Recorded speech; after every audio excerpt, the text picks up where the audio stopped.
liwa kwa ajili ya haki, maana ufalme wa mbinguni ni wao.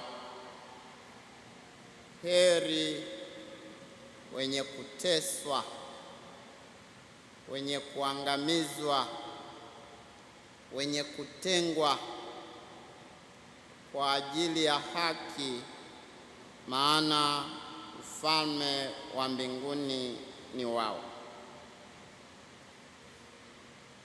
Wapendwa taifa la Mungu,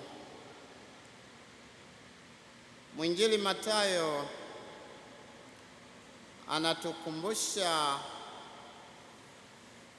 juu ya kujiona hata kama hatujaitwa wapumbavu katika maisha ya ulimwengu huu na mtazamo wa ulimwengu huu.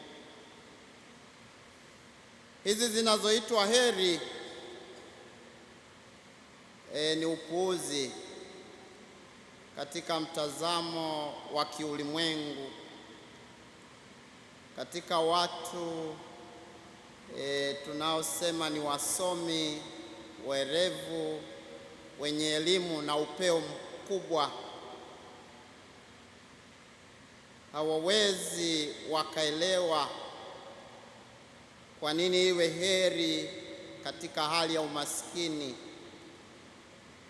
katika huzuni. Mtu atakuwaje mwenye heri katika upole? Manake ukiwa mpole, haki zako utanyang'anywa tu. Sasa hizi heri, watu wanapenda kulipiza kisasi,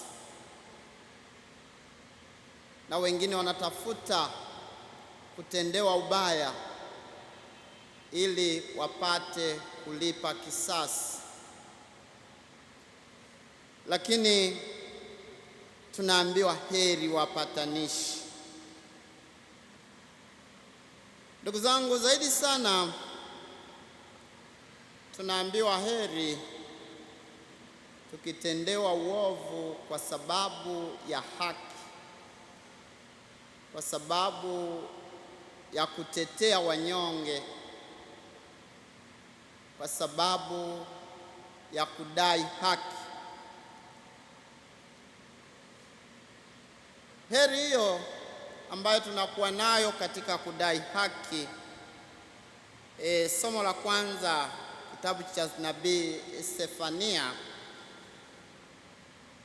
kimeeleza vizuri juu ya wajibu wa kuishi kwa haki, wa kudai haki, wa kutetea wengine wanaodhulumiwa. Nabii Sefania anatuambia, itafuteni haki, utafuteni unyenyekevu, huenda mtafichwa katika siku ya hasira ya Bwana. Nini maana yake? Tenda haki, tetea haki. Usipoishi hivyo, usipokuwa na wajibu huo, basi hasira ya Mwenyezi Mungu siku ya hukumu juu yetu. Kwa hivyo Sefania anatuambia tukiishi katika haki na kuwa watetezi wa haki na watenda haki, basi tutaipoza hasira ya Mwenyezi Mungu. Ndugu zangu, hivi karibuni watu wakiongea katika mitandao ya kijamii, tumekuwa na marumbano na misuguano juu ya haki na amani.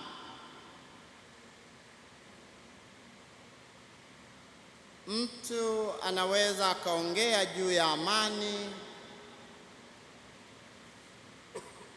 basi wote hatuna shida, sote tunapenda amani. Kila mmoja anapenda amani, na atakayeongea juu ya amani ni rafiki wa kila mmoja. Utakuwa mtu wa ajabu, mtu anaongea na kujenga na kuweka mazingira ya amani, alafu wewe ukapinga. Kwa sababu hata Kristo mwenyewe aliyekuja, Kristo amekuja mfalme wa amani. Lakini pengine kinachosikitisha, mtu akiongea juu ya haki anajikuta amefanywa kuwa adui, anajikuta ametengwa, amejikuta anawindwa, anajikuta anaangamizwa, anapotezwa. Na hii haijaanza leo.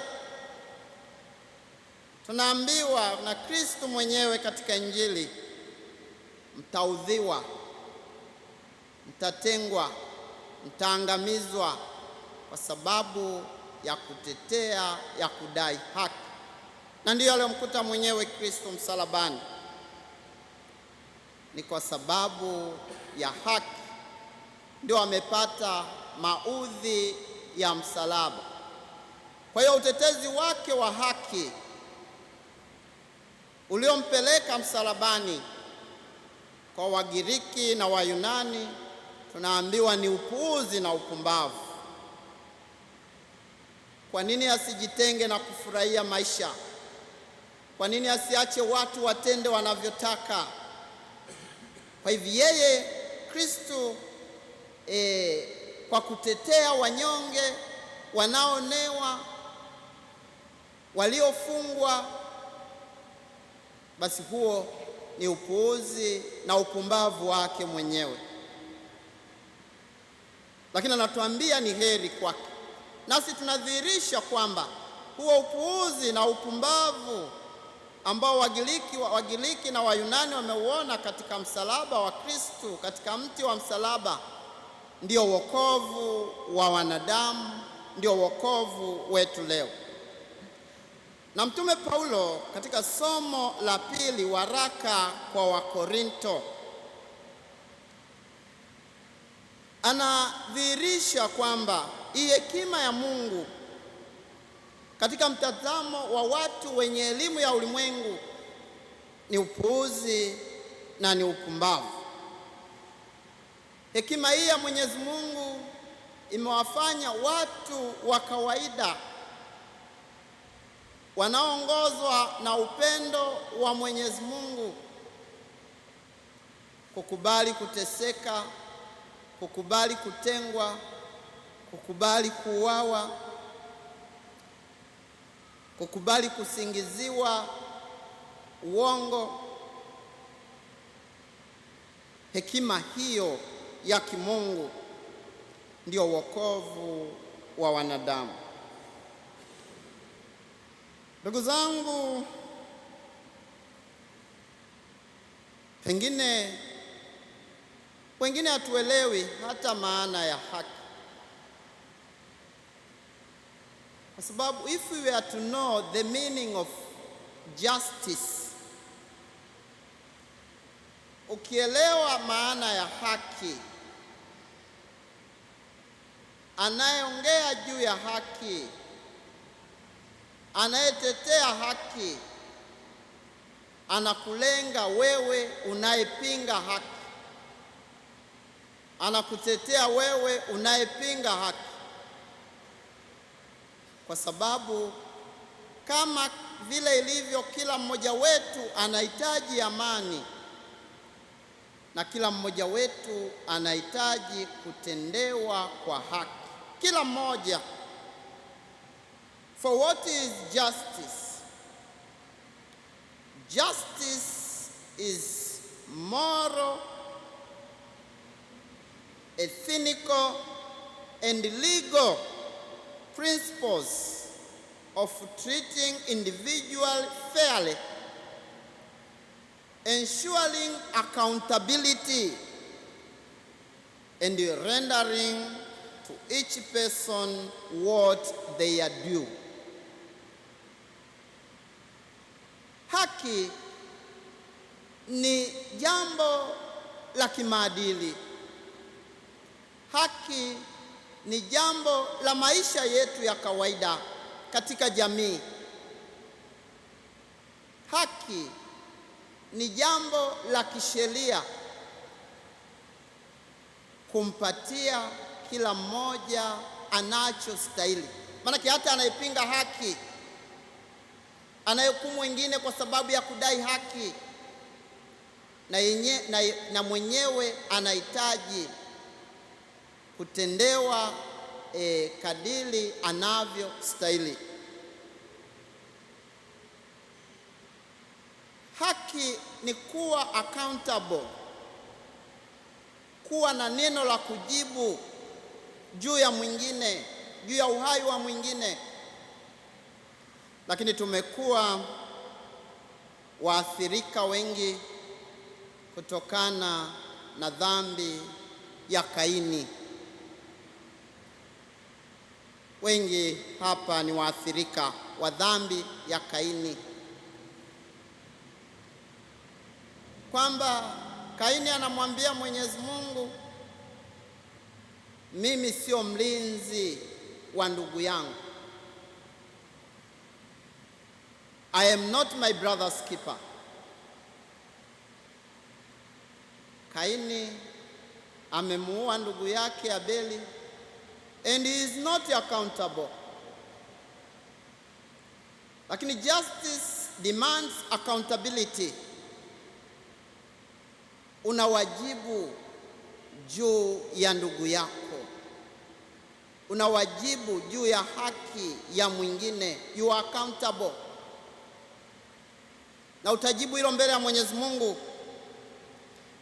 Utajibu hilo mbele ya hasira ya Mwenyezi Mungu. Anatuambia Sefania katika somo la kwanza. Na hivi tunahitaji kuwa na hekima. Sioni ambapo mtu anayeongea juu ya haki na mtu anayeongea juu ya amani wawe maadui. I don't see anywhere that they should part and become enemies.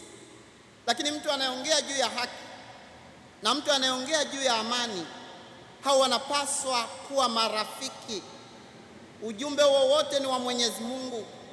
Wanapaswa kuwa wamoja, wanapaswa kusikilizwa na kusikilizana. For peace is the absence of violence, absence of conflicts or fear. Tunapoishi bila misuguano, bila kuchokozana, lakini zaidi sana bila kuwa na hofu, then we are at peace. Tupo katika amani. Lakini je, hatuna misuguano? Hatukuchokozani? Je, hatuna hofu mioyoni mwetu? Kama tupo katika hali hiyo, where is peace and where is justice? We pray for peace as well as we pray for justice. Tumuombe Mwenyezi Mungu atujalie hekima kuwa wajumbe wa amani, kuwa wajumbe wa haki. Tumsifu Yesu Kristo.